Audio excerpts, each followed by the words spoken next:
साहित्य संचयन पेज 556। ये हम बात करते आ रहे हैं मन, हृदय और संकल्प शक्ति के माध्यम से इस शर्त, कौन सी शर्त? अंतरात्मा के आविर्भाव की पहली शर्त।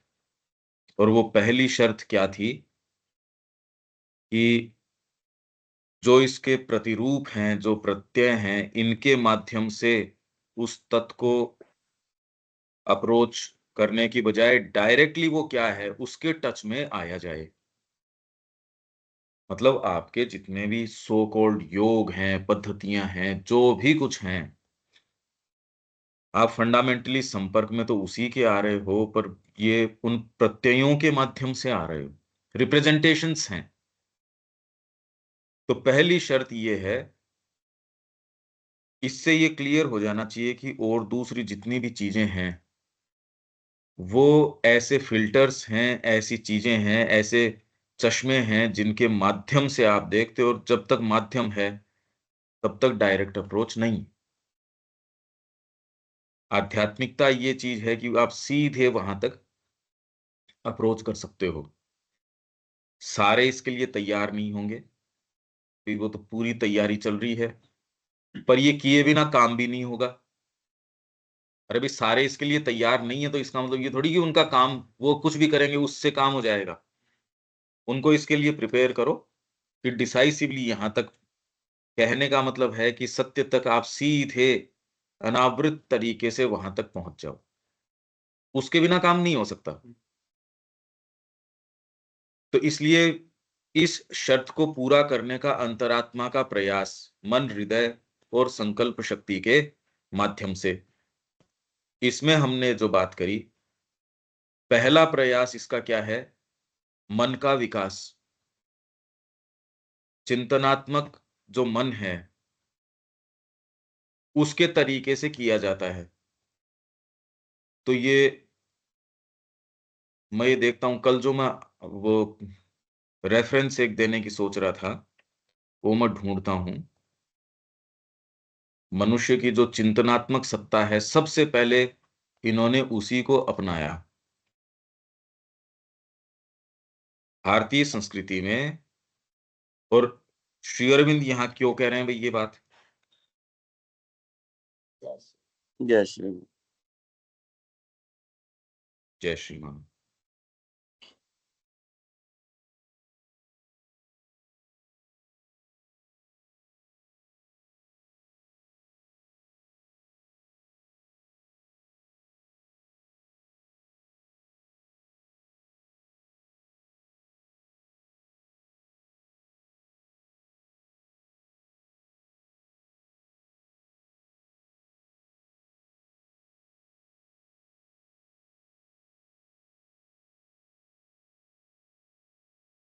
ये इसमें है, ये अपना,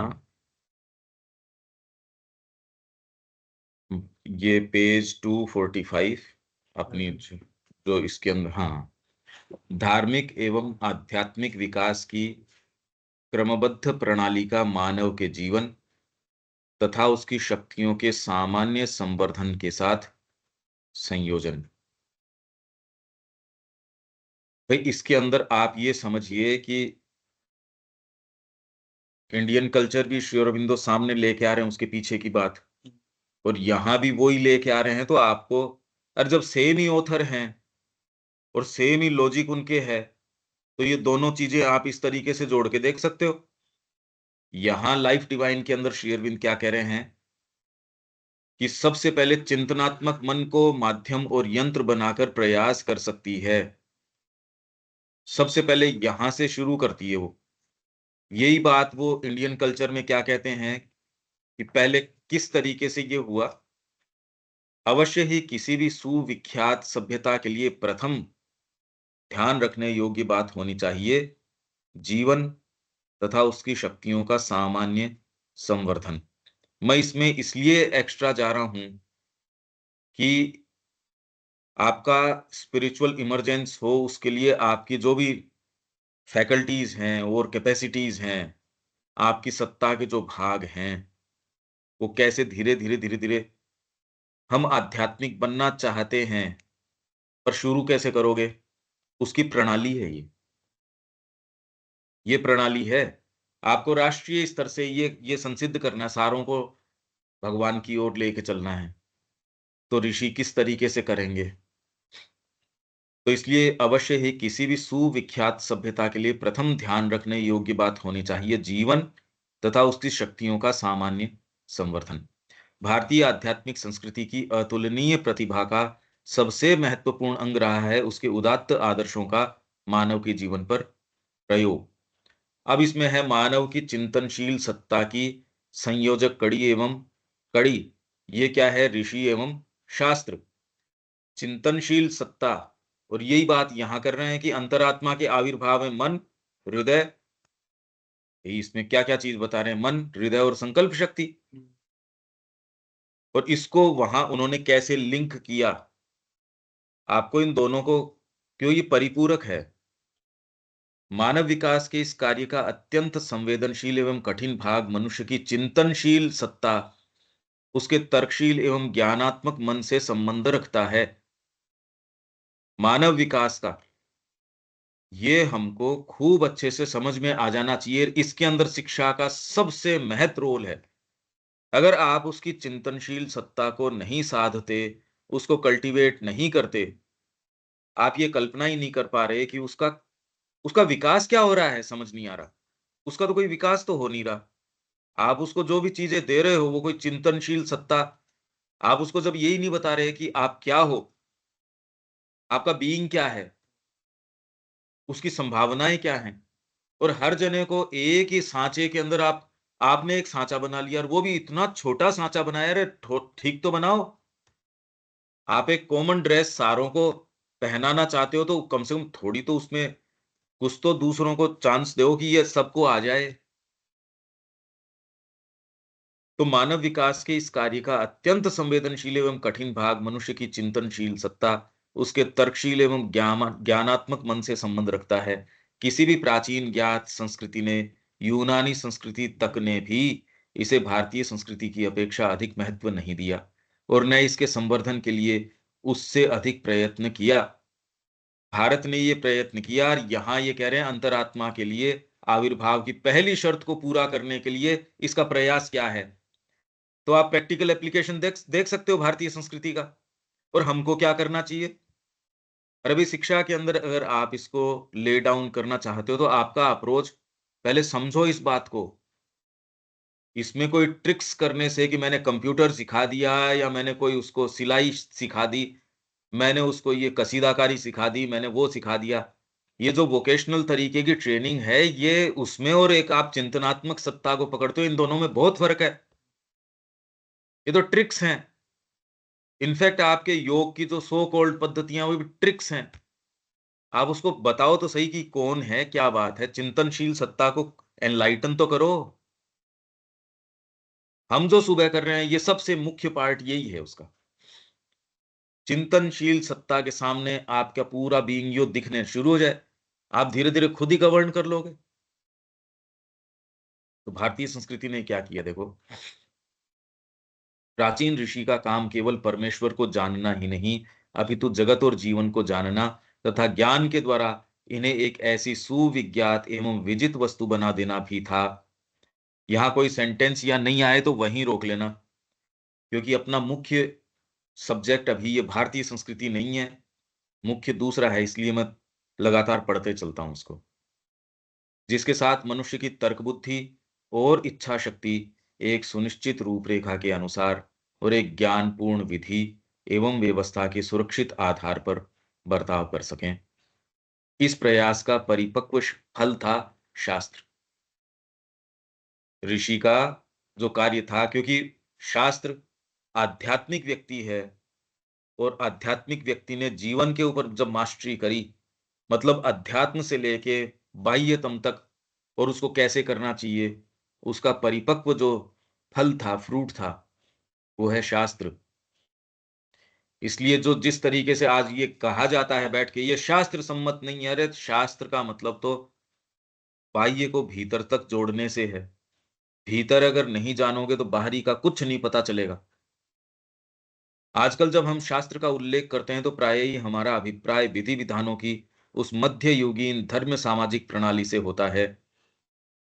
अब तुरंत ही श्री अरबिंदो ने ये कह दिया ना कि आज हम गलत अर्थ निकालते हैं इसका। यही बात सहज रूप से उस सेंटेंस के साथ आई, जो पहले पढ़ा, उसके साथ सहज आई कि आज इसको गलत अर्थों के अंदर बताया जाता है, जबकि शास्त्र का अर्थ है, जब आप डीपेस्ट इंट्यूशन में होते हो, उसको जीवन पे अप्लाई करके, उसके सही तरीके और प्रणालियाँ जो हैं, आप कोडिफाई जो उसको कर देते हो उन प्रणालियों को दूसरों के लिए, वो शास्त्र बन जाता है। आपने आग्रह कर लिया वो बाहरी विधि-विधानों के ऊपर, अरे पर ये तो इंट्यूशन से आई है। तो इसलिए गुरु आपको बताएगा कि शास्त्र को इंटरप्रेट कैसे करना है, तेरे केस में कैसे लागू होगा। आप तो उसके बाहरी इंजंक्शंस को तो देख लोगे।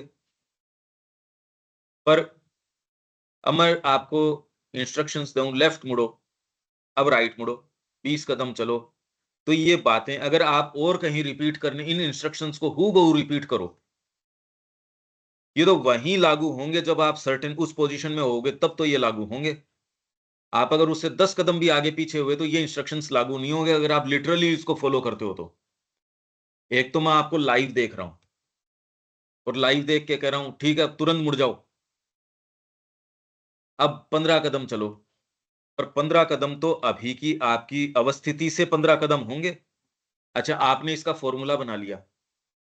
आप हूबहू बड़ी ईमानदारी से भी फ़ॉलो करते हो, तो भी वो 15 कदम तो वहीं से बनेंगे जहाँ आप हो। अब तो लागू होंगे नहीं ये बात। तो शास्त्र को ये इसी तरीके से लागू करने की कोशिश करते हैं। हूबहू लागू करोगे तो और ज़्यादा मुश्किल में आ जाओगे, इसलिए हूबहू लागू होता नहीं। इसलिए थोड़ा-सा आपके पास रिलीफ़ रहती है। न तो ये कहते हैं कि इसको लागू करो, वो करते हैं। दूसरे वाले तो इसको काम में लेते ही नहीं। समझ रहे हो ना इस बात को? ये तो केवल गुरु बता सकता है आपको। इसलिए इन पुस्तकों को पढ़ के आप इनको जिस तरीके से डील करते हो और जो ज़्यादा ईमानदारी से डील करेगा, ज़्यादा समस्या में आ जाएगा।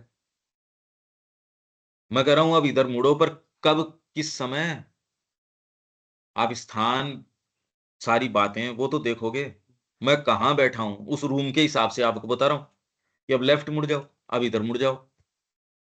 आपके गंतव्य को सोचूँगा, आपकी वर्तमान अवस्थिति को सोचूँगा, आपके बीच के साधन को सोचूँगा, कितने कंसिडरेशंस हैं आपको दिशा निर्देश देने के।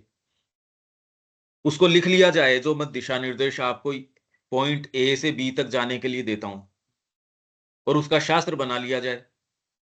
वो तो तब काम करेगा जब एग्ज़ैक्टली आप वहीं आके उस चेयर पे बैठे हो, तो मैं कहूँगा और उसी चे पोज़ीशन में वो चेयर रखी है, तो मान लो आपके शायद थोड़ा बहुत काम दे जाएँगे। पर अगर मैं कहूँ 20 कदम चलो, पर बच्चे के कदम या आपके और किसके? ये तो सदा बैठते नहीं ना।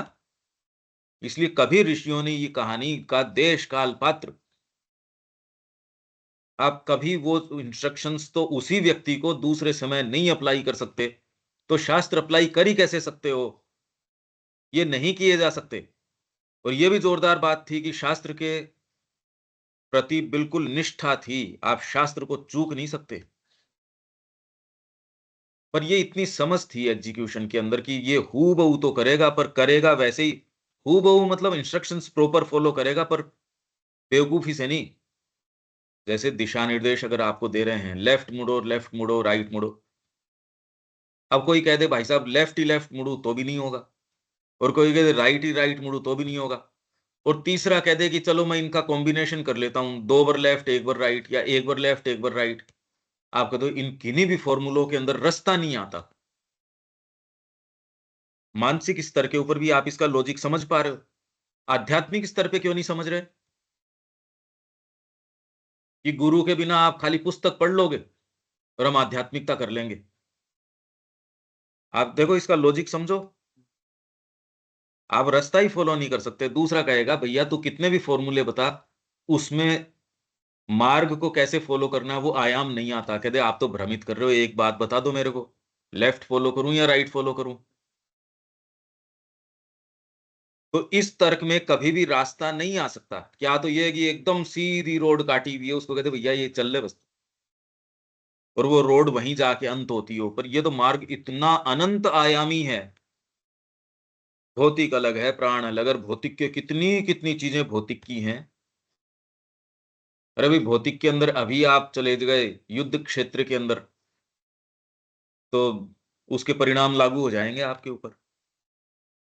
तो भौतिक के ऊपर भी कितनी कितनी व्यवस्थाएं हैं, देखो आप।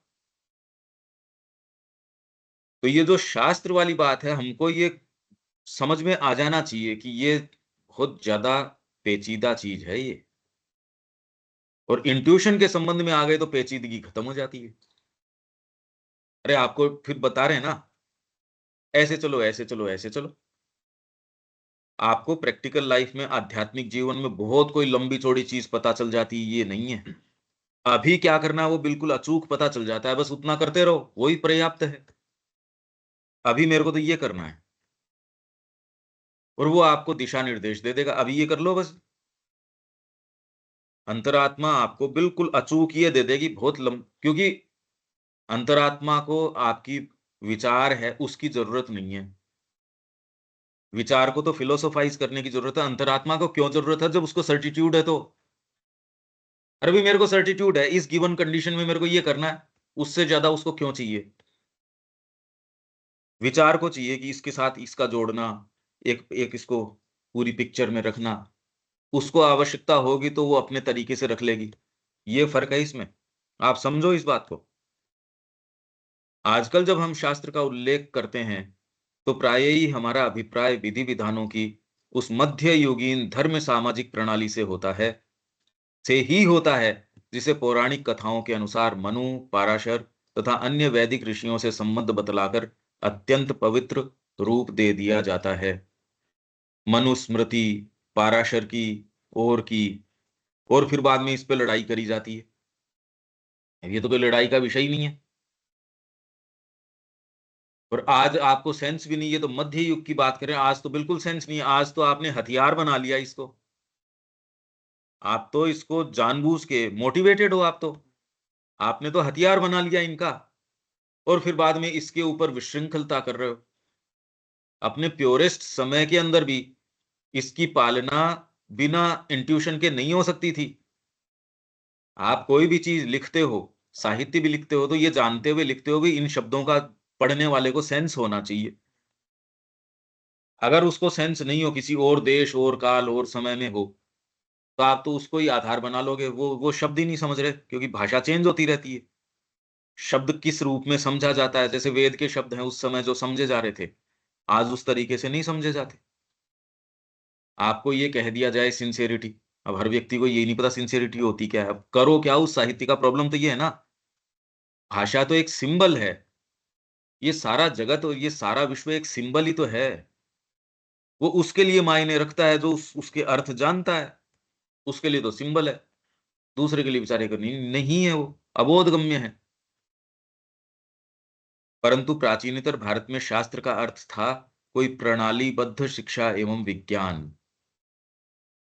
जीवन के प्रत्येक विभाग, कार्यकलाप की प्रत्येक शाखा तथा ज्ञान के प्रत्येक विषय का अपना विज्ञान या शास्त्र होता था। तो भारत के अंदर जो विज्ञान, सच्चा विज्ञान है, ये तो प्राचीन समय से है। इतिहास की प्रणाली जगत को तो बाद में पता चला इतिहास भी कोई महत्व का होता है, क्योंकि इनका तो विचारों का इतिहास भी तो नहीं है। अरे महत्व का तो तब हो जब इनके पास कुछ कंटेंट हो। हमारे पास कंटेंट है। हमारे पास तो अटूट परंपरा है गुरु की। वेदों की परंपरा आज तक चली आ रही। तो हमारे तो इतिहास की परंपरा, आप समझिए कि भारत की प्रज्ञा जो है शुरू से, ये कैसी जबरदस्त रही है। आप दूसरों में देखोगे, उनको विचारों को सेंस नहीं उसका। आप कहां प्रामाणिकता ढूंढ रहे हो, वो आप में ढूंढ रहे हैं प्रामाणिकता, और आप उनमें ढूंढ रहे हो। देखो क्या हो रही है। इस प्रयास का उद्देश्य था इनमें से प्रत्येक को एक ऐसे सैद्धांतिक और व्यावहारिक व्यवस्थानुक्रम में बद्ध कर देना। कोई भी आपकी प्रणाली है, प्रॉपर खेती कैसे करूं, तो आपको इंट्यूशन होती है। जब इस तरीके की प्लेनेटरी पोजीशंस हो, धरती इस तरीके की, इतने शास्त्र हैं कि आप तो एक्चुअल में उसको अर्थ नहीं निकाल सकते, इतने शास्त्र हैं। और हर चीज के, घोड़ों का प्रजनन किस तरीके से किया जाए, इसके इतने विस्तृत शास्त्र हैं। शकुन शास्त्र, कौन सा पक्षी कौन सा किस समय बोल रहा है। इस समय बोल रहा है तो बहुत शुभ है, और इस समय बोल रहा है तो अपशकुन है ही। कौन से समय कौन सी बात कौन, ऐसे ऐसे योग जो 1000 साल में एक बार बनता है। अब कौन ऑब्जर्व करे और उसके शकुन कैसे निकाले। अरे भाई, आदमी का तो लाइफ स्पान उतना होता नहीं। ये तो इतने कोई युगों युगों में एक बार होने वाली घटना, उसको भी उसके अंदर दर्ज कर रहे हैं, तो आप सोचिए कितने सेंसिटिव हैं और इंट्यूशन कितनी जबरदस्त है इनकी। आप अगर मशीनें भी लगा दोगे तो दर्ज थोड़ी करोगे, मशीन तो दर्ज कर लेगी जो है, सो वो तो इंटरप्रेट कैसे करोगे। ऑब्जर्विंग चेतना चाहिए ना इंटरप्रेट करने के लिए। दिख तो जाएगी वो, बताने के बाद तो कोई भी देख लेगा उसको। पहले देखना कि जी सेव को गिरते देखा तो सेव तो गिर ही रहा था पहले।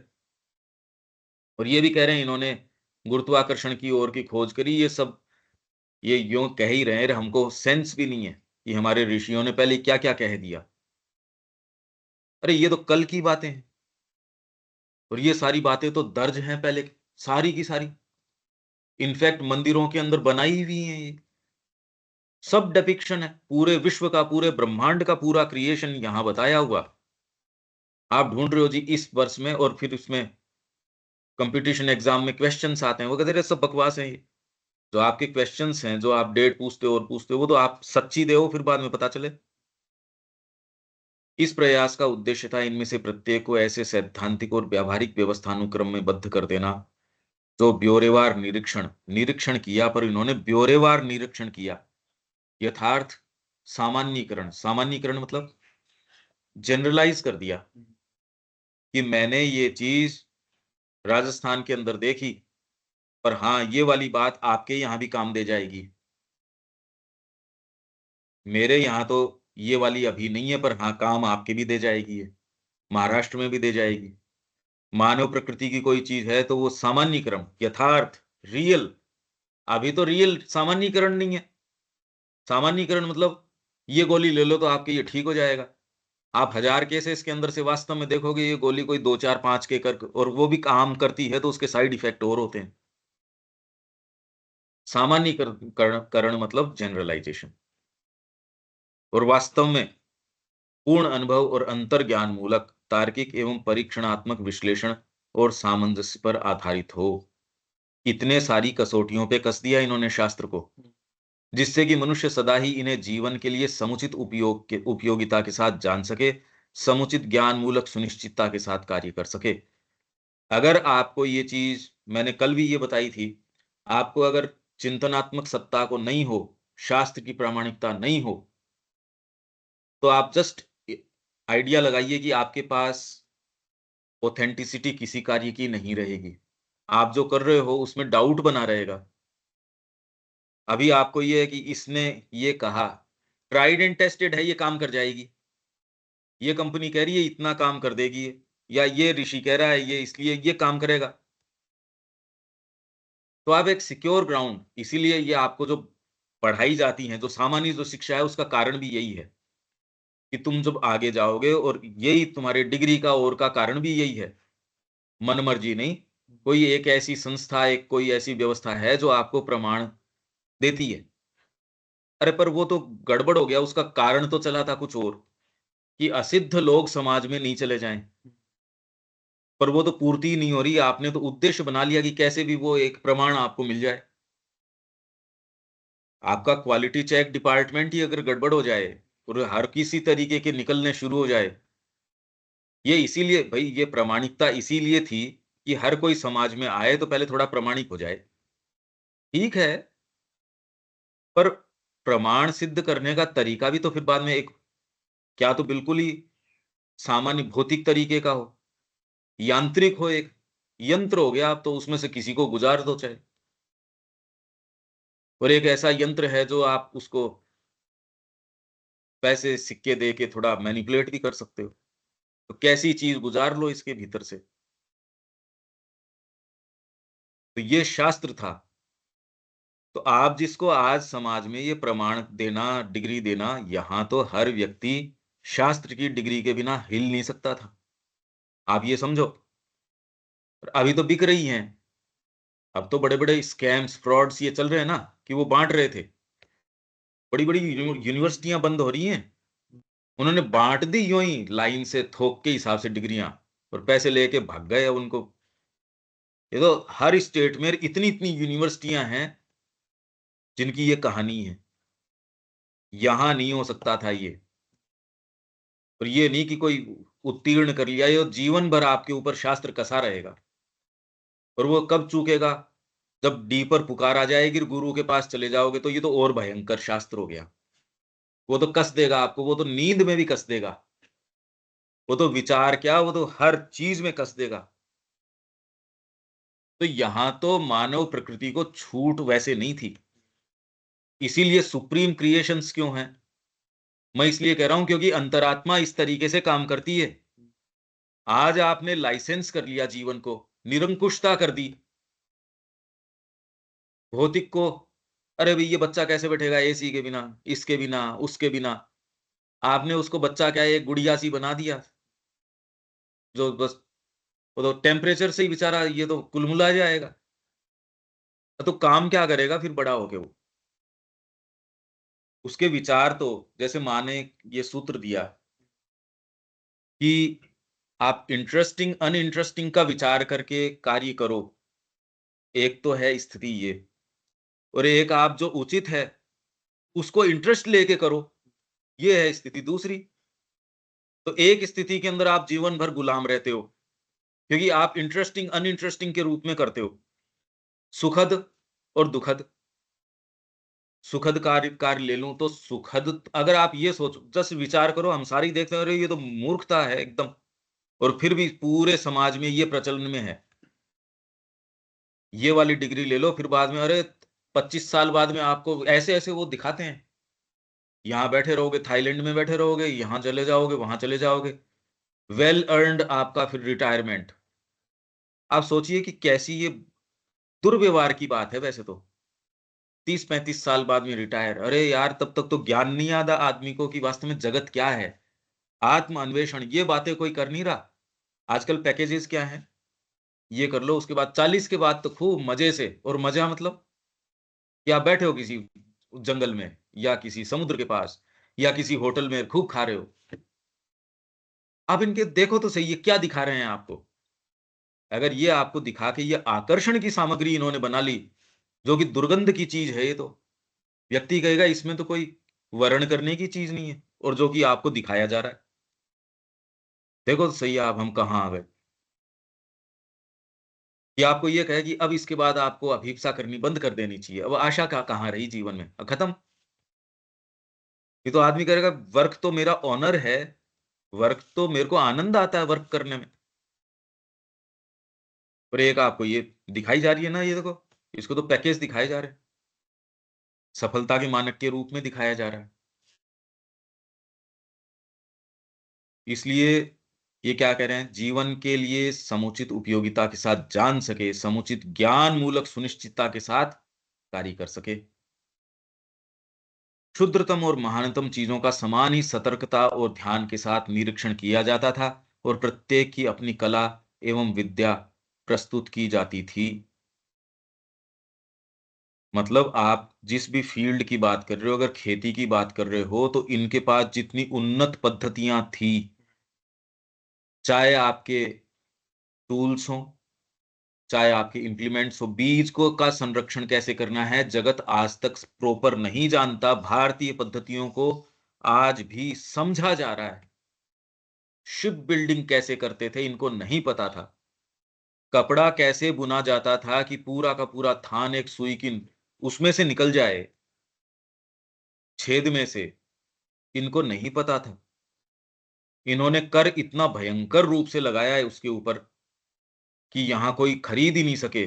और फिर भी वहां इंग्लैंड से लोग अपने खुद के पर्सनल जहाज भेज के कपड़ा चाहे कितना ही, तो इनका भाई ये तो खरीदते नहीं, अब कोई अपना वाला तो बिकता नहीं। उनकी मिलें मिलें लगा ली इन्होंने, अंग्रेजों ने, उनका बिके नहीं। कौन ले इनका? वहां से भेज के, जहाज पर्सनल भेज के यहां से मंगाए, क्योंकि इस क्वालिटी का, तब इनका इनके हाथ कटवा दो। आप इनसे कल्चर की मांग कर रहे हो, ये सीखना ही नहीं जान रहे इनसे, ये तो कहते हैं हाथ कटवा दो। मतलब मनुष्य जाति को आगे डेवलप मत करवाओ, अगर कहीं डेवलपमेंट दिखता है, यही जैसे आजकल स्कूल में है कि 4 जनों ने होमवर्क कर लिया, या एक ने कर लिया, 4 ने नहीं किया, उसके पेज फाड़ के फेंक दे, भैया तू तू कैसे जाएगा क्लास में होमवर्क करके? जो क्लासेस में जैसे बच्चे करते हैं, कि जो सबसे बदतमीज लोग हैं वो ही रहेंगे, यहाँ अच्छा बच्चा तो नहीं आ सकता। ये किया इन्होंने। इनको ये पता नहीं कि ये बनाया कैसे, ताजमहल किस तरीके से बनाया। ये कह रहे हैं उन्होंने बनाया, इन्होंने बनाया, उनको तो ये पता नहीं था ये पत्थर आया कहाँ से। उन्होंने तो ऊपर की मंजिलों के पत्थर उतार-उतार के उस पे आयत लगा-लगा के बाद में उखाड़ रखे हैं पत्थर। इनको कोई सेंस ही नहीं था ये हुआ किस तरीके से। भौतिक चीज़ों का सेंस नहीं, चिंतनात्मक सत्ता की तो बात छोड़ दो। आपको जो ये बताया जा रहा है, इनको किसी चीज़ का कोई आइडिया नहीं है। तो चिंतनात्मक भाग यदि आपका अंडर डेवलप्ड होगा या वो कमज़ोर होगा, तो आपके जो जो बाहरी कार्य हैं, वो भी बहुत छोटे होंगे। जब मेरा दिमाग ही नहीं काम करता, तो मैं बाहर अभिव्यक्ति क्या करूँगा? एक कॉमन सेंस की सी बात है। एक तो मेरी प्लानिंग इतनी विशाल है, मैं टाउन प्लानिंग करता हूँ, ये पूरे राज्य की करता हूँ या आगे आने वाले युग की करता हूँ कि भारत क्या होगा? विश्व में उसकी क्या स्थिति होगी? करी है ना लोगों ने। और वो एक छोटा-सा व्यक्ति उससे बेचारे से खुद का एक पेट ही नहीं पालन हो रहा उससे। तो ये कहता है मेरे से तो नहीं सोची जा रही इतनी लंबी-चौड़ी बातें। पर उसके आधार पे जीवन को उतार लाओ, पूरे जगत को उसके आधार पे करो। पर यही हमारी पुस्तकों में दिया जाता था शुरू में, कि जो सबसे दरिद्र है, सबसे उपेक्षित है, उसके तरीके से पॉलिसीज़ बनाओ। मतलब आप पूरी आशाएँ जो है ना ऊपर उठने की, उन पे ठंडा पानी डालो और नीचे ले आओ। ये सीरियसली डिबेट में आज भी चल रही है रोज़। दलित वर्ग की सोचो, इसकी सोचो, उसकी सोचो। भारत में ये थी ही नहीं, दलित था ही नहीं भई। ये तो इनके पॉलिटिकली जो चीज़ है, उसको सैटिस्फाई करने के लिए इसलिए ये 1000 साल भी रहेंगे तो इनके दलित तो कभी ऊपर नहीं उठेंगे। ये तो करेंगे क्या ये? इनकी समस्या ये है। ये जब तक रहेंगे तब तक तो ऊपर तो कोई उठ नहीं सकता। यहाँ तक कि उच्चतम अध्यात्म ज्ञान को भी जब कभी उसका प्रतिपादन उपनिषदों की भांति अंतर्ज्ञानात्मक अनुभव और सत्य प्रकाशक ज्ञान की राशि में नहीं, वरन बुद्धि से समझने के लिए एक नियम और क्रम के साथ किया जाता था, तो शास्त्र के मतलब अध्यात्म ज्ञान को भी जब बौद्धिक तरीके से उसका निरूपण होता था, तो शास्त्र नाम दे दिया जाता था। इसी अर्थ में गीता अपनी गहन आध्यात्मिक शिक्षा को अत्यंत गुह्य विज्ञान गुह्यतमम शास्त्रम का नाम देने में समर्थ हुई है। यह उच्च वैज्ञानिक एवं दार्शनिक भावना, क्योंकि अब श्री अरबिंदो जो यहाँ कह रहे हैं ना, लाइफ डिवाइन में, वो एक अलग तरीके से कह रहे हैं। पर अगर ये वाली बात, क्योंकि अब श्री अरविंद तो सोच रहे हैं मैंने तो लिख दी भई, यहाँ भी एक्सप्लेन कर दी, वहाँ भी कर दी। उनकी चेतना में शास्त्र को लेके या चिंतनात्मक सत्ता को लेके जो क्लैरिटी है, वही तो क्लैरिटी यहाँ भी, वहाँ भी, जगह-जगह। अगर मैं किसी एक भी चीज़ के बारे में क्लियर हूँ, मैं उसके बारे में जयपुर में बोलूँ, चाहे यहाँ बोलूँ, चाहे कहाँ भी बोलूँ, क्लैरिटी तो मेरी तो मेरे साथ ही है भई। तो आपको अलग-अलग स्थानों पे ये कैसे डील कर रहे हैं, कैसे कौन-सी चीज़ ला रहे हैं, इसका अगर सेंस आ जाए ना, तो एक विषय दूसरे को प्रकाशित कर देता है। उसको क्लैरिटी में अब आपको समझ में आ रहा है कि क्यों अंतरात्मा किस तरीके से इसको काम में ले रही है। अगर ये शास्त्रों का निर्माण न हो, तो चिंतनात्मक भाग को एक श्योर ग्राउंड नहीं, और चिंतन वाला भाग है, वही सबसे पहले है, नहीं तो आप चलोगे कैसे? चिंतन के से पहले कर्म कैसे हो? चिंतन के बाद आएगा कर्म तो। तो चिंतनात्मक सत्ता को ही पहले क्लियर करो और यही सात्विक चीज़ है। अगर आपकी बुद्धि को समझा दिया जाए, कि जैसे आपके एक चीज़ समझ में आ गई, आप आ गए, चिंतन के भाग को ही समझ में आया पहले। अब प्रैक्टिस में कैसे आप जीवन को मोल्ड करते हो, पर अगर चिंतन वाले भाग में ही आपके फेथ न रहे, आपको यहाँ कदम कौन रोकेगा? आप रुक सकते नहीं। आगे जो जीवन में आने वाले जो भी पड़ाव हैं, वो तो तब आएँगे जब चिंतनात्मक सत्ता को बिल्कुल कॉन्फिडेंस होगा। तो करने का काम कहीं भी, ये कोई भारत की बात नहीं, कहीं भी, अगर अंतरात्मा को आविर्भाव करना है और पहली शर्त चरितार्थ करनी है, पहली शर्त क्या है? कि बिना कोई प्रत्यय के डायरेक्टली आप तत्व तक जा सको, डिवाइन तक सीधे जाओ। अब सीधे कैसे जाओ? यही तो हम कह रहे थे, आप समाधि से, चिंतन से, भावना से। अरे पर अगर ये कल्टीवेटेड ही नहीं हो, तो आप तो सोच रहे हो कि मैं जाना चाहता हूं, तो भी करो कैसे? अप्रोच कैसे करो उसको? पद्धति मानते हो आप साधना तो। पद्धतियां करके वो काम दे दे नहीं दे नहीं दे, सिंसियर आदमी के दे जाएगी कोई भी चीज। यह उच्च वैज्ञानिक एवं दार्शनिक भावना प्राचीन भारतीय संस्कृति ने अपनी सभी गतिविधियों में रखी। कोई भी भारतीय धर्म अपनी प्रारंभिक अभ्यास की बाह्य प्रणाली, अपने आधारभूत दर्शन और अपने योग या आंतरिक साधना पद्धति या अध्यात्म जीवन यापन करने की कला के बिना पूर्ण नहीं होता। उसका शास्त्र होता है, उसके अंदर जो कुछ प्रथम दृष्टि में अयुक्ति युक्त प्रतीत होता है, उसका भी अधिकांश अपना दार्शनिक रूप और अर्थ रखता है।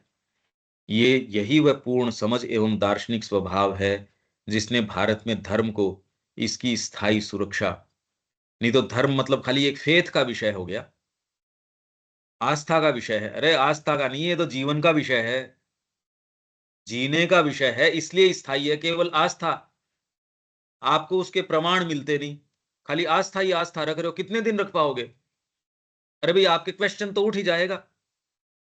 इसलिए बड़ी मुश्किल होती है। जो दूसरे सेमेटिक रिलीजन्स हैं, उनको उनका आश्रय किसके ऊपर है? दंड के ऊपर। वो दंड न करें तो प्रश्न उठने शुरू हो जाएंगे। तो इसलिए एक तो ब्रेन वॉशिंग, कि वो प्रश्न का वहां कोई खांचा ही नहीं है, प्रश्न के लिए स्थान नहीं है वहां। उसको वो ईश निंदा कहते हैं, ब्लास्फेमी। प्रश्न नहीं कर सकते। यहां तो भारतीय संस्कृति में तो ईश्वर की उपस्थिति मात्र पे प्रश्न करने में कोई दिक्कत नहीं है। हाँ करो ना, क्या दिक्कत है? विवेकानंद जी तो कह रहे थे प्रश्न करो तो ज्ञान के पास पहुंचोगे। कितना ऑपोजिट और कितना अलग अप्रोच है, देख लो आप। जितने भी सेमिटिक रिलीजन्स हैं उनमें प्रश्न का कोई स्थान नहीं है। लिख दिया बाइबल में, तुम प्रश्न कैसे कर सकते हो? एक समय तो ये था इवन कि पोप ही जो इसका विवेचन करेगा वही होगा।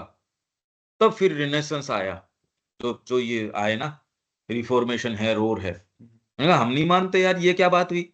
मनमर्जी ही कर रहे हो तुम तो उन्होंने उखाड़ फेंका उसको। पर अभी भी जहां तक उनकी मानसिकता है, वहां तो कोई प्रश्न का स्थान ही नहीं है, प्रश्न करने लायक चीज भी नहीं है वो। ठीक ही है बेचारे, नहीं तो उनको पता है प्रश्न करेंगे गड़बड़ हो जाएगी। यहां बात ही कुछ और है। ये बातें चिंतनात्मक, और ये कोई कोई ये फिलोसॉफिकल नहीं है, प्रैक्टिकल है ये। अब मैं कितना भी कहूं पता नहीं, अब ये, अब आप समझ भी कुछ तो पा ही रहे होंगे। खैर, यही वह पूर्ण समझ एवं दार्शनिक स्वभाव है जिसने भारत में धर्म को इसकी स्थायी सुरक्षा और अमित जीवन शक्ति प्रदान की है, और इसे आधुनिक संदेहवादी छानबीन की तेजाब सी द्रावक शक्ति का प्रतिरोध करने में समर्थ बनाया है। आज जो आधुनिक संदेहवाद है ना, जो संदेह करता हर चीज के ऊपर, वो छानबीन की तेजाब तेजाब है ये। जिसको आप आज की विद्या, स्कूली शिक्षा, वो है तेजाब। वो तेजाब डालती है, तो आत्मा की चीजों पे तेजाब डाल देती है वो। तो भी इसके बावजूद भी धर्म की शक्ति है, वो प्रतिरोध करने में समर्थ हुई है। आप कितनी तेजाब डालो, कोई कावड़ यात्रा पे तो फर्क पड़ा नहीं, बढ़ गई। आपकी जितनी भी ये जो झांकियां हैं, जुलूस हैं, इनमें कोई इतना फर्क थोड़ी आया, बढ़ बढ़ गई है। तो डालो तेजाब, इनके तो कोई, ये तो तेजाब को भी आत्मसात करने लग गई। शिक्षा का तो बोलबाला हो ही रहा है, सारे आपके इंटरनेट है और है, सब हैं अब तो फिर अब क्यों बढ़ रही है भाई? रोक लो, विज्ञान से रोकी जाए तो। पर अगर ये जो अप्रोच है माइंड का, वैसे तो ये छानबीन, संदेहवादी छानबीन, और वो इसलिए क्योंकि संदेह के लिए संदेह करना है। जानने के लिए संदेह करना एक चीज है, जानने के लिए प्रश्न करने की भावना एक होती है। और खाली प्रश्न करने और या उसका तिरस्कार करने या अपने ज्ञान को स्थापित करने या बहुत मोटिव्स होते हैं, वो संदेह नहीं है, वो बदमाशी है, वो प्रश्न नहीं है।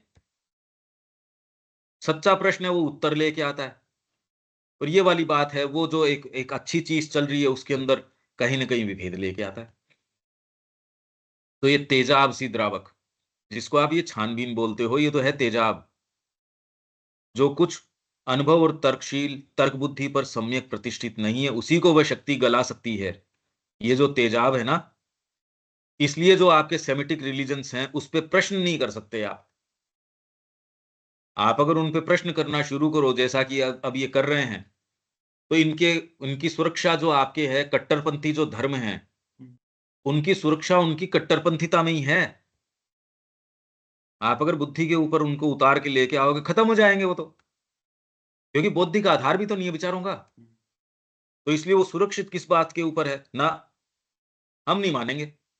हम अपनी स्त्रियों को शिक्षा नहीं देंगे, हम तो धार्मिक शिक्षा ही देंगे इनको। हम तो ये वाली शिक्षा, और ठीक भी है, ये दूसरी वाली शिक्षा में कुछ है भी नहीं वैसे तो, न कि इन महान शिक्षाओं के मर्म और विचार को। परंतु जो चीज हमें अपेक्षाकृत विशेष रूप से देखनी है, वह यह है कि यद्यपि भारतीय संस्कृति ने परा और अपरा विद्या, वस्तुओं के ज्ञान तथा आत्मा के ज्ञान में भेद किया था, तथापि उसने कुछ धर्मों की भांति उनके बीच खाई नहीं तैयार की थी, बल्कि जगत और वस्तुओं के ज्ञान को उसने आत्मा और ईश्वर के ज्ञान की एक तैयारी की अवस्था तथा उस ओर मार्ग निर्देश करने वाला पथ माना था। ये सारी बात श्री अरविंद इसमें कर रहे हैं पहली शर्त के अंदर। जब श्री अरविंद वो बात कह रहे हैं तो ये सारी बातें हैं उसके अंदर। सभी शास्त्रों पर ऋषियों के नामों की छाप लगाई जाती थी। यही बात जब मैंने कहा, श्री अरविंदो की पुस्तक के ऊपर जो सिग्नेचर है श्री अरविंदो, वो प्रामाणिकता देता है उसको। ये मैं पहले भी कह रहा था, लोगों के नहीं समझ में आई है, न अब समझ में आ सकती, क्योंकि वो तब समझ में आएगी जब आप उसको व्यवहार में उतारोगे। और अभी अभी तो मेरे लिए प्रामाणिकता पाराशर की भी उतनी है जितनी की मनु की है, जितनी की श्री अरविंद की है, जितनी की किसी बुद्ध की है, किसी और की है। कसौटी तो जीवन है ना, जीवन पे उतारेंगे नहीं।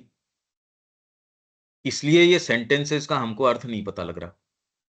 सभी सभी शास्त्रों पर ऋषियों के नामों की छाप लगाई जाती थी, जो कि आरंभ में केवल आध्यात्मिक सत्य और दर्शन के लिए ही नहीं, कलाओं, सामाजिक, राजनीतिक, सामरिक, भौतिक और अंतरात्मिक विज्ञानों के भी गुरु होते थे।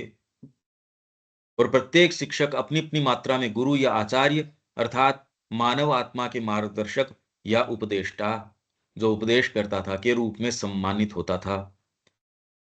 तो कोई ये नहीं वो जंगल में चले गए, वो बैठे हैं बच्चों के बीच में, उनको शिक्षा दे रहे हैं। अब बताओ, देश में जो राजा निकलेगा वो भी उसके हाथ का निकलेगा, उसी के हाथ का तो निकलेगा। एक ऋषि के हाथ से निकल रहा पूरा समाज, पूरा गांव, पूरा प्रांत। और वो आपको कैसे तो चिकित्सा होनी चाहिए, कैसे क्या होना चाहिए, कैसे अर्थतंत्र होना चाहिए। अब इसमें भेद कैसे आ जाएगा ये बताओ आप। और यह बात ध्यान देने योग्य है कि समस्त भारतीय दर्शन का, यहां तक कि न्यायशास्त्र के तर्क और वैशेषिकों के अणु सिद्धांत का भी, षड्दर्शन के अंदर है ना ये, न्याय वैशेषिक का भी उच्चतम मूर्धन्य स्वर एवं अंतिम लक्ष्य आध्यात्मिक ज्ञान और मोक्ष ही था, मोक्ष ही है। ये अलग नहीं है ही। सभी ज्ञान बुनकर एक ही बना दिए गए थे और उन्हें क्रमशः एकमात्र उच्चतम ज्ञान तक पहुंचाया गया था। ये चिंतनात्मक सत्ता की बात हो रही है, ये देखो आप। सभी ज्ञान बुन हाँ, भारतीय धार्मिक संस्कृति के क्रियाशील निरूपण की विशद चर्चा के बाद ये अपनी कमेंट्री है। प्रस्तुत प्रसंग मानो अब हमें उस संपूर्ण प्रणाली का ब्यौरा प्रदान करता है, जिसके द्वारा इस संस्कृति ने सामान्य मानव जीवन की सभी शक्तियों को अपने हाथ में लेकर,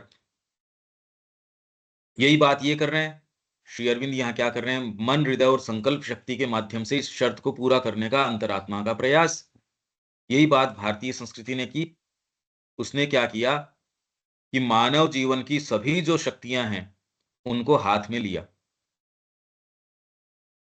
सभी शक्तियों को अपने हाथ में लेकर उनका संवर्धन एवं परिष्करण किया, और साथ ही साथ इस संवर्धन की प्रक्रिया का आध्यात्मिक और धार्मिक विकास के साथ पूरी तरह संयोजन कर दिया। इसलिए भारत को आप कंप्लीटनेस में नहीं जानोगे तो इसकी किसी भी चीज को नहीं जान सकते, ना अनुष्ठान को ना जान सकते, न फिलोसफी को जान सकते, न धर्म को जान सकते, कुछ नहीं जान सकते, क्योंकि यहां सब एक है। अगर आप इनको अलग अलग कर दोगे तो समझ में ही नहीं आएगा। मनुष्य की सत्ता एक है, उसका चिंतन भाग उसका इंटीग्रल पार्ट है, उसका भावात्मक पक्ष भी उसका इंटीग्रल पार्ट है, उसका कर्म प्रधान भाग है वो भी उसका इंटीग्रल पार्ट है। आप अलग अलग कैसे कर रहे हो भाई इसको? इसलिए जब ये अलग अलग धाराएं बना देते हैं, ये कर्म योग है, ये ज्ञान योग है, पर मनुष्य तो एक इंटीग्रल पूरा होल है, कंप्लीट है। इसलिए गीता सारे को मिला के एक कर देती है। श्री अरविंद की पद्धति इसलिए इंटीग्रल, उसमें कहीं भी कोई एक्सक्लूसिविटी तो अप्रोच की अंतरात्मा की ओर है, पर सारे भाग उसमें ये नहीं कि खाली अंतरात्मा तो चली जाए। दमोदर यही कह रही है आपको, हर भाग उसके अंदर सब, नहीं तो दूसरे नहीं कर सकते, दूसरे भी नहीं कर सकते कि भावना तो मेरी मां के लिए है, कर्म मेरे उसके लिए नहीं है, ये नहीं हो सकता भाई।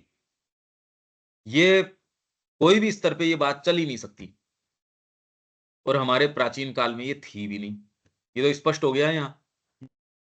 यह सफल संयोजन ही इस संस्कृति की महान उपलब्धि का कारण रहा है, जहां एक ओर यह सारी चर्चा हमें इस संस्कृति की कार्य प्रणालियों के में गहरा प्रवेश तो प्रदान करती ही है, वहीं हमारे लिए इसकी अत्यंत महत्वपूर्ण तात्कालिक प्रासंगिकता यह भी है कि इससे हम अपने जीवन और इसकी शक्तियों के साथ व्यवहार करने के समुचित सूत्र भी प्राप्त कर सकते हैं। हम में से जो सीरियस हैं, उनको कैसे जीवन में अप्रोच करना चाहिए, ये केवल पढ़ने की बात नहीं है। आपके बीइंग के अलग अलग सूत्रों को यदि इकट्ठा नहीं करते तो इनइफेक्टिव हो जाएगा, क्योंकि आपका बीइंग एक होल है, एक कंप्लीटनेस है, और हर एक दूसरे भाग को परिपूरक है। आपकी तो सत्ता है।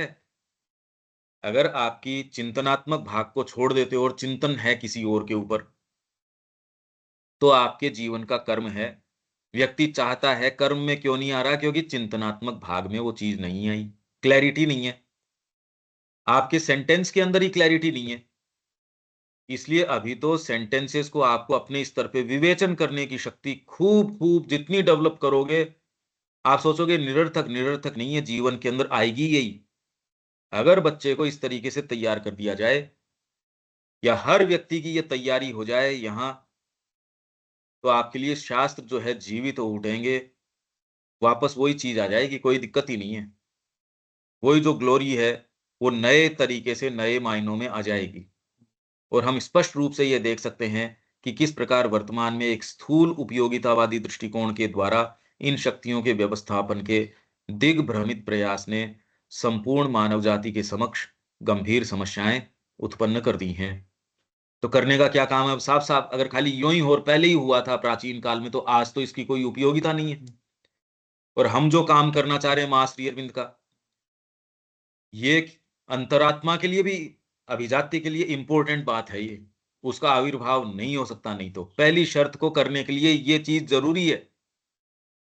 आप पहली शर्त है वो तो, और उसके लिए ये चीज जरूरी है। ये तैयारी कैसे होगी? ये अगर आप समझ जाओ तो शिक्षा का ये है हेतु। प्रैक्टिकल बात है ये बिल्कुल प्रैक्टिकल अप्रोच है।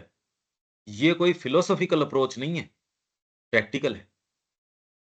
जीवन के साथ व्यवहार में हमारी मूलभूत समस्या यह है कि हम जीवन तथा इसकी विभिन्न शक्तियों को, उनकी प्रकृति व उनकी परस्पर क्रिया को यथार्थतः नहीं समझते। जब समझते ही नहीं इसकी क्रियाओं को, इस गहरी समझ के अभाव में जीवन की शक्तियों के नियमन, व्यवस्थापन और संवर्धन के सभी प्रयास या तो सर्वथा निष्प्रभावी रहते हैं। इसलिए आप शिक्षा जो करते हो बच्चे की बीइंग को ही नहीं जानते, उसकी डिजाइन को नहीं जानते। अरे शिक्षा कर किसकी रहे हो? मैंने यही प्रश्न नहीं किया कि अभी सामने ये जीव है, जंतु है, पक्षी है, जल है, एलिमेंट है, मनुष्य है, अलमारी क्या है, ये है क्या? ये अंतरात्मा क्या चीज कैरी करती है, इसको किस चीज की आवश्यकता है? तो एक ही एक फॉर्मूला चार्ट आउट करके दे दिया, ये कैसे लागू हो सकता है भाई? ये नहीं लागू हो सकता। आप तो उसके का नुकसान कर बैठोगे, उसकी बजाय तो उसको बिल्कुल डिस्टर्ब न करो, तो जो जो कैरी करता है स्वतः ही, जैसे बीज प्रस्फुटित होके अपने जो भी रूप है, पौधा है, फूल का है, फल का है, जिसका भी है, उसमें आ जाए, इतना तो मिनिमम है। तो यदि आप इसके बीइंग को नहीं जानते, शक्तियों को नहीं जानते, कि आपके चिंतन की शक्ति है, आपके भावना की शक्ति है, आपके विल पावर की शक्ति है, यही 3 की बात कर रहे हैं। श्री अरबिंदो अंतरात्मा के आविर्भाव के लिए पहली शर्त में कैसे इनको काम में लेती है, तो सबसे पहले है मन, फिर हृदय, और फिर आपकी संकल्प शक्ति, इच्छा शक्ति। मतलब मेंटल बीइंग आपका, भावना पक्ष मतलब आपका वाइटल या हृदय, और आपकी कर्म शक्ति। इन तीनों को कैसे काम में लेती है, यही बात एग्जैक्टली यही है। आपकी ये पावर्स हैं। इस गहरी समझ के अभाव में जीवन की शक्तियों के नियमन, उनका नियम रेगुलेशन कैसे करोगे शक्तियों का? इसलिए हम सारे चाहते हैं, हम बैठ के, ये नहीं हम नहीं चाहते, पर जहां जिसके साथ जो व्यवहार करना है उसके साथ वैसा ही तो व्यवहार करोगे। भोजन की वस्तु के साथ भी हर एलिमेंट के साथ कैसे कैसे आप व्यवहार करोगे, इस इंग्रेडिएंट को ऐसे काम में लोगे, इतनी सिकाई होगी, इस तरीके से होगी, इसकी नहीं होगी। तो उसका नियमन जब तक उसके गुणधर्म को नहीं जानते, उसका नियमन आप नहीं कर सकते, व्यवहार नहीं कर सकते उसके साथ आप। सच्चा व्यवहार तो बहुत दूर की बात है, व्यवहार ही नहीं कर सकते आप। और वही कोई एलिमेंट इस तरीके का जो बहुत खतरनाक है, तब तो आपके खतरा हो जाएगा। विष के साथ डील कर रहे हो और आपको सेंस नहीं है, आप ये थोड़ा चख के देख लेते हैं क्या टेस्ट है इसका, तो परीक्षण तो और ही कोई करेगा, आप तो किस लिए करोगे? तो जीवन की शक्तियों के साथ नियमन, व्यवस्थापन और संवर्धन के सभी प्रयास या तो निष्प्रभावी रहते हैं, या फिर यदि बलपूर्वक लागू करने का प्रयास किया जाए, तो न केवल इससे उन शक्तियों का सहज विकास कुंठित हो जाता है, अपितु इसके गंभीर परिणाम भी उत्पन्न होते हैं। आप क्या कैरी कर रहे हो, एक बड़ी विचित्र इक्वेशन हम सारे कैरी कर रहे हैं अंतरात्मा की। अगर मैं आपको अंतरात्मा ही नहीं मानूं, तो आपकी इक्वेशन यहां जगत में आके सोल्व करना तो बहुत दूर रहा।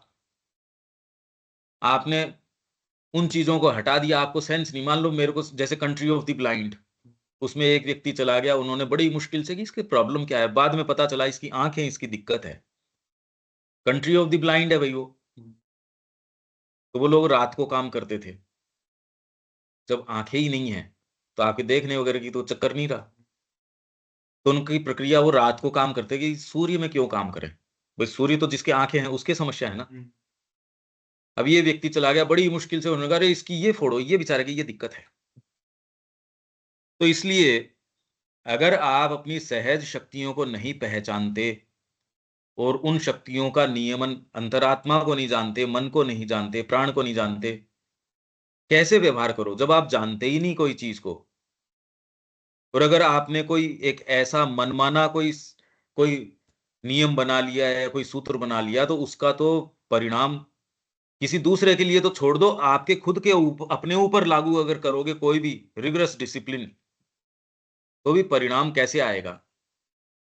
हालांकि इसकी कोई संभावना है भी नहीं, कोई लागू करता भी नहीं अपने ऊपर। और जो लोग लागू करते हैं उसमें ईगो परिवर्तित हो ही जाता है। जो एसेटिक प्रैक्टिसेस हैं, या आपके अंदर जबरदस्त कोई संकल्प शक्ति होती है कुछ कुछ लोगों के अंदर, इसी को गंभीर परिणाम ये तो गंभीर परिणाम है ही।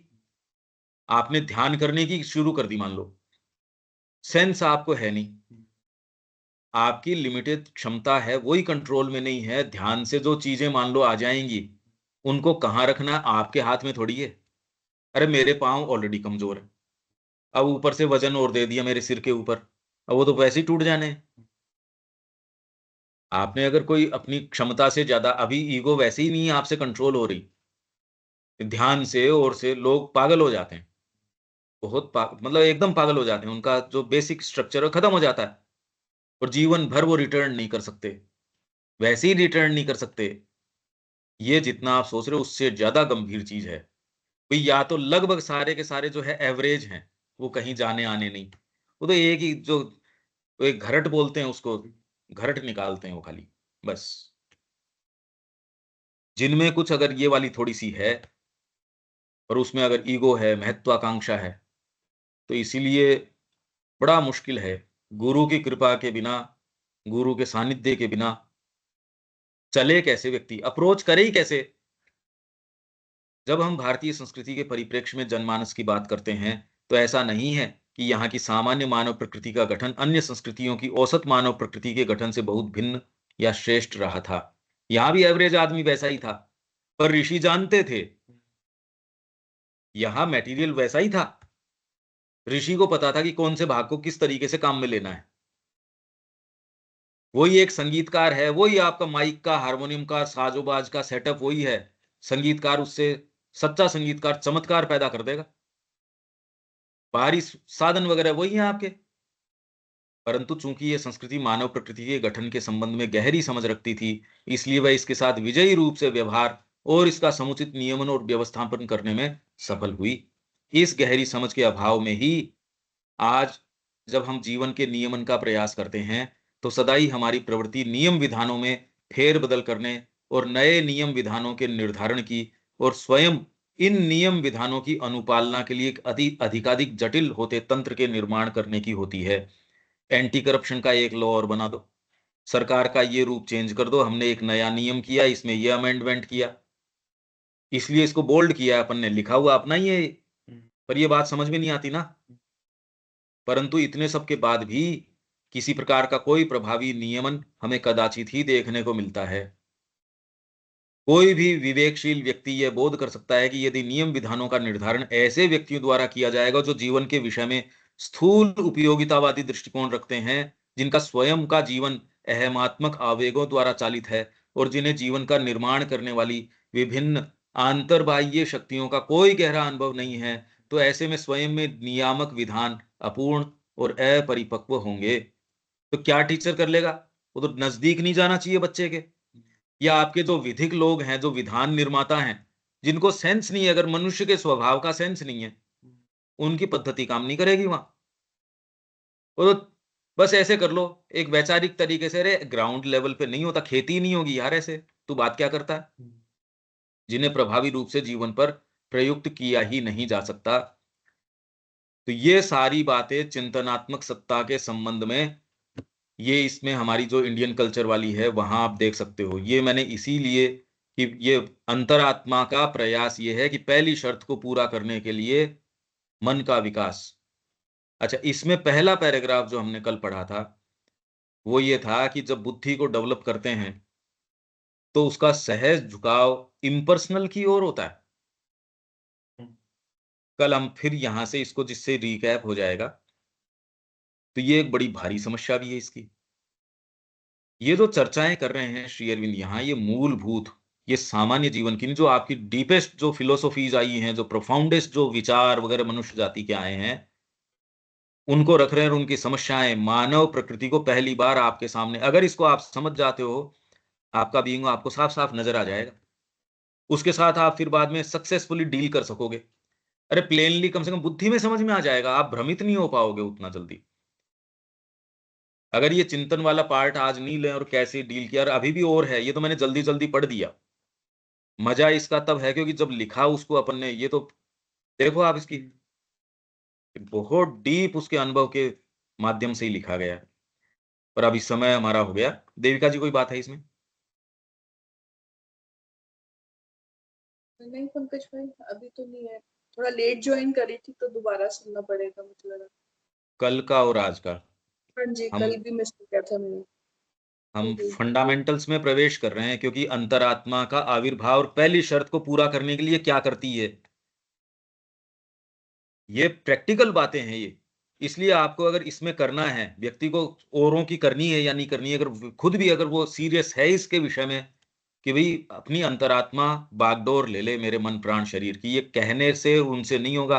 ये पद्धति दे रहे हैं, ये शब्दों में जैसी भी लग रही है, पर पद्धति है यही। ये मुश्किल हो चाहे आसान हो या जो भी हो, है यही। और भारतीय संस्कृति ने इसी तरीके से किया, वो मैंने बता ही दिया। उसको आप और अपने समय से देख लेना कि कैसे उन्होंने किया। बड़ी सुप्रीम इंटेलिजेंस रही इस इंडियन कल्चर की ये। अनिल जी? हाँ नहीं, बिल्कुल ठीक बात है।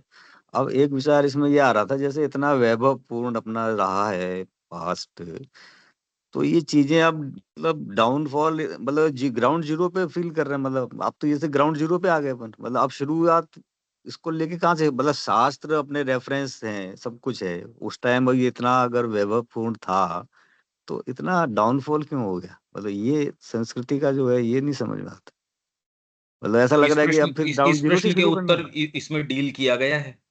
हाँ मतलब ग्राउंड जीरो से शुरू करना है, ऐसा लग रहा है ये तो हाँ, फिर क्योंकि ये तो फिर भौतिक को अपने को डील करना है। अब अपने को भौतिक को डील करना है। इसके अंदर वो हम्म। वाली फिलोसॉफीज नहीं काम देंगी। अब तो अपने को निरे भौतिक को डील करना है। इसलिए आज आप बाहरी जगत में देखोगे, नैतिकता के लिए कोई विशेष स्थान नहीं है। ये नहीं नहीं भाईचारे कुछ की भी नहीं बात है तो, सर, हाँ, बिल्कुल नहीं अब है। तो और प्योर कानून क्या है, मतलब स्पिरिचुअलिटी कानून सामने पे लाके कानून रखनी बना रहे हैं पड़ेगी। सर, कानून तो सबसे ज्यादा है, मतलब हाँ, आप हाँ, देखो तो वर्ल्ड हाँ, ओवर सबसे ज्यादा कानून अपने पास में है। हाँ, और कानून की जानकारी एक प्रभुत्व लोग को भी नहीं है, मतलब उनको भी नहीं है, उस उच्च वर्ग को भी नहीं है जो समझता है ये सो कॉल्ड जो इंटेलिजेंट, मतलब इतने हाँ, सारे कानून हैं, तो हाँ। उनकी पालना तो अपन अपन क्या अपन रोज ही मतलब कानूनों को तोड़ रहे हैं, अपने पता भी नहीं है नहीं, अननोइंगली। नहीं, वो बने इसलिए हैं, तो क्योंकि अगर आप अब मर कानून का जाओगे तो अगर मतलब ही पालना नहीं कर है। लोगे उसकी, तो तो उसकी अब पालना की नहीं और जा जगह सकती। 30 कानून से काम चल रहा है, आपके पास 300 कानून है और फिर भी आप और कानून बनाए जा रहे हो रोज। नहीं, नहीं, आप समझ ही नहीं रहे अभी बात को। कानून से आप हम्म। चल सकते ही नहीं। हाँ हाँ सही है। आप कोई भी नियम से, आप जैसे एक एक जीवित सत्ता हो, आप सुविधा के लिए हाँ कोई नियम अपना लेते हो, सुविधा के लिए, न कि अपना बिल्कुल। गला कटवाने के लिए। तो किसी समय सर्विसेबल तो कोई चीज हो सकती है, पर अंधेपन से आप कोई भी चीज को पालन करोगे, तो आप कर ही नहीं सकते। ये तो आपकी लाइफ देखो इंस्टिंक्ट है जो जिंदा रखने के लिए कानून का पालन नहीं करती। आप कर सकते ही नहीं। ये नहीं गलत कर रहे हैं लोग। उनके अंदर की जो लाइफ इंस्टिंक्ट है, उसका जिंदा रखने का मैकेनिज्म है ये। आप नहीं कर सकते वो कानून का पालन, हाँ कानून से बांध नहीं सकते आप, बिल्कुल सही। क्योंकि आपके भीतर कोई एक ऐसी चीज है। तो इसलिए आज जो आवश्यकता है वो इसकी है कि प्योर स्पिरिचुअलिटी आ जाए। अब मां श्री अरविंद ने एक प्रारूप दिया पांडिचेरी आश्रम के माध्यम से। हमको, हम जितने भी बैठे हैं, हमको वो प्रैक्टिकल लगनी चाहिए। अगर ये मनुष्य जाति कहती है नहीं, अरे तुम कैसी बात करते हो, पूरे जगत में ये हो सकता है क्या? अगर यहाँ नहीं हो सकता, फिर तो आप ये करो, यहाँ आशा है नहीं। फिर तो अच्छी बात की हम्म। बात, चर्चा भी करने से क्या फायदा हुआ जब यहाँ हो ही नहीं सकती? वो तो समय व्यर्थ हाँ करना है। फिर तो फुटाइल हो गई सारी एक्सरसाइज। फ्यूटाइल है एकदम। फिर तो हम्म जो दूसरे कह रहे हैं कोनी मार के अपने लिए जगह बनाओ, ठीक ही कह रहे हैं, क्या गड़बड़ है? और हम्म। अगर वो काम नहीं कर सकते तो धरती आपके लिए नहीं है। ये आप ये कह रहे हो भाई मेरे से तो ये नहीं होगा, देखो। हाँ तो वो तो इस उस चारों चारों तरफ तो यही मिलता है ना, आदमी को लगता तो यही है कि भाई कैसे होगा, अभी तो इसलिए लगता है कि भाई दूर की कौड़ी तो है, क्योंकि चारों तरफ तो यही है हाँ, और कोई सुनने को तैयार हाँ, भी नहीं है आपकी बात। हाँ, बिल्कुल, तो बिल्कुल। आप उसमें जो है अकेला एक, मतलब ऐसा लगता है कि ऑड मैन आउट वाली जो स्थिति है ना, वो ऐसा लगता है कि हाँ, भाई आप हाँ, कैसी हाँ, बातें कर बिल्कुल, रहे हो, बिल्कुल, है ना। बिल्कुल, तो बिल्कुल आप ये सही है। चर्चा सुनने को तैयार नहीं होता, घर वाले से डिस्कस करो तो वो भी बहुत ज्यादा एक्सेप्टेंस नहीं होती, तो मतलब ऐसा लगता है कि मतलब फिर ये बात विश्वास लायक है भी कि नहीं। क्या इसमें करें। बार से ज्यादा आप ये पाओगे कि हमारे अंदर ऐसे भाग हैं जो यस विद्रोह वो भी करते है। हैं, जो जो हाँ बिट्रे करते हैं।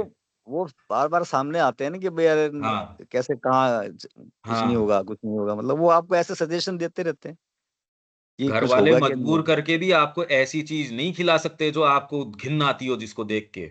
हाँ नहीं वो सही है। तो बस इसलिए किसी के ऊपर भी हम ये कह ही नहीं सकते कि उनके कारण।